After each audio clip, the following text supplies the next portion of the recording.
So this is another reflection, this talk.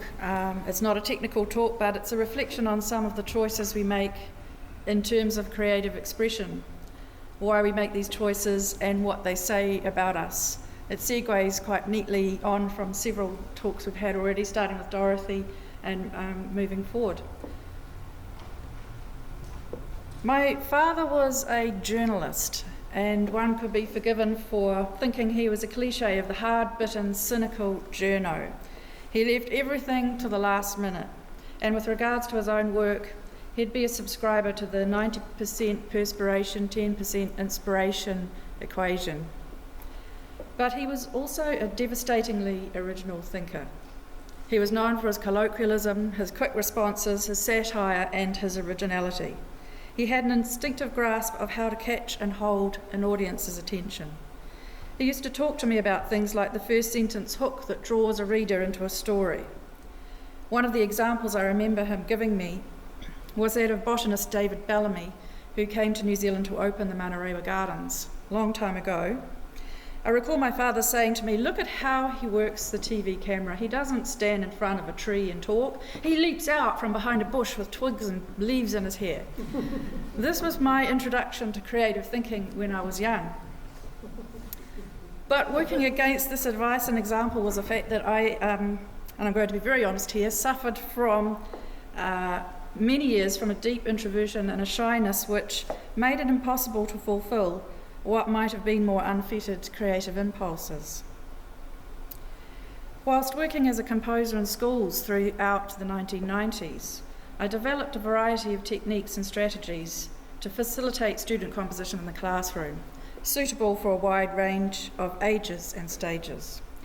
Because I had no idea how to teach composition in the classroom, I just threw myself in the deep end with classes of kids, got them composing on any instruments available, notated hundreds of their pieces, made up hundreds of beginnings, chord sequences, melodic cells, improvising on scales and modes, and generally created mayhem.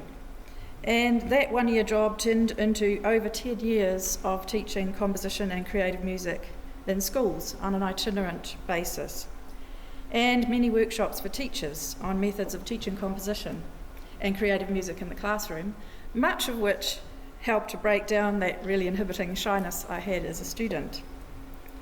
Pulse-based rhythms formed an important part of teaching not only composition, but what I call creative music, basically a form of group improvisation. Although not a fan of pure minimalism, I at times found it useful to work with small melodic scales, patterns, layers, phase shifting and other minimalist devices. So to get to the abstract for this talk, the first part of the abstract mentions that refined and developed versions of these teaching techniques from back in the 90s have continued to crop up as compositional and structural tools in my own composition. In rhythmic terms, these include the use of repeated patterns and layers, frequently the use of a steady pulse. Even more worryingly, I still tend to use the silvery timbres of metal instruments such as glockenspiels, celeste and vibraphone. Those who have worked with school glockenspiels do not tend to remember them fondly. But I'm still using them in my pieces. And I'm going to play you just 4 short examples from orchestral pieces to give you an idea of what I'm talking about before I go on to think about why this might be. So the first example is, well, just continuing to talk about these sort of silvery-based, minimalist kind of patterns.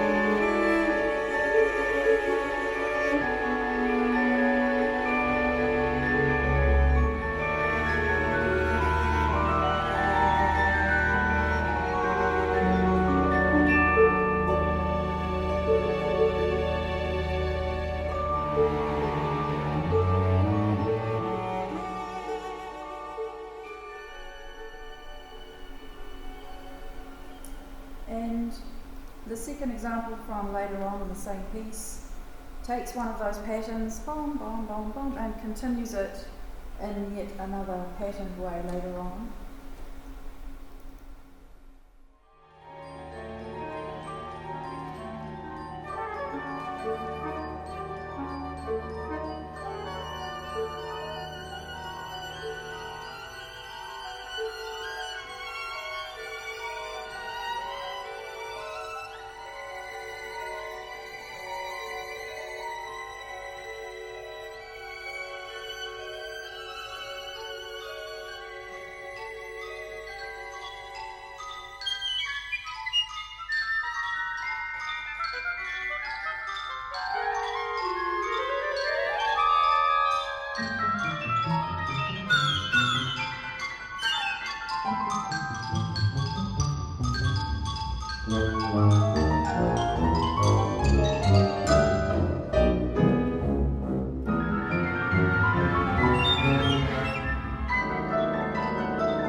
That was back in around 2003, 4.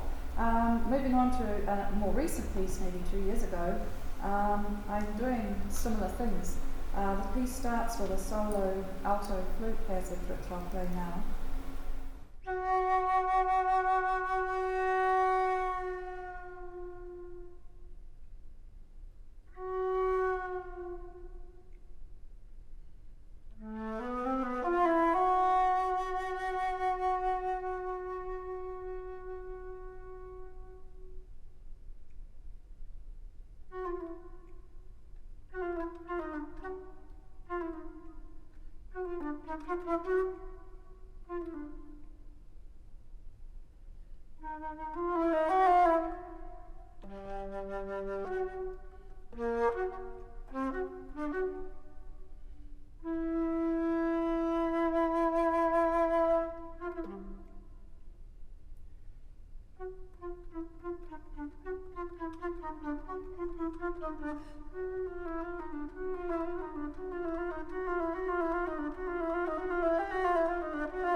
Whole passage from bum bum bum bum bum bum, it comes back again as an ostinato in the lower strings while other stuff happens over the top. So it's like you can't leave it alone, it's got to become pulse based and do its thing. So here it is.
So the next part of my abstract asks the question, is this personal preference, i.e.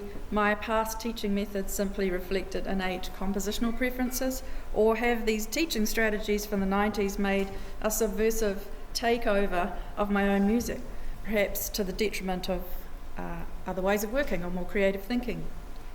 The passing observation, I don't do pulse, was made to me by a visiting composer to Auckland in 2013 and came at a time when I was reflecting on the difficulty of breaking out of these familiar compositional habits. Why is it that metrical pulse is so attractive to many of us? The visceral appeal of pulse-based music is undeniably satisfying and exciting and also soothing, as it creates a steady platform with which to constantly feed expectations in a satisfying way. It can also be seen as forcing our perception of time into boxes which do not correspond with our intuitive reaction to time and life itself as life passes by. In other words, music is forced into exact proportions the same way that our tempered scale forces semitones into proportional distances within an octave. The sounds that we hear around us in nature or on a building site or in a train, to continue the metaphor, do not obey these rules. Perhaps metrical pulse is satisfying some desire for order.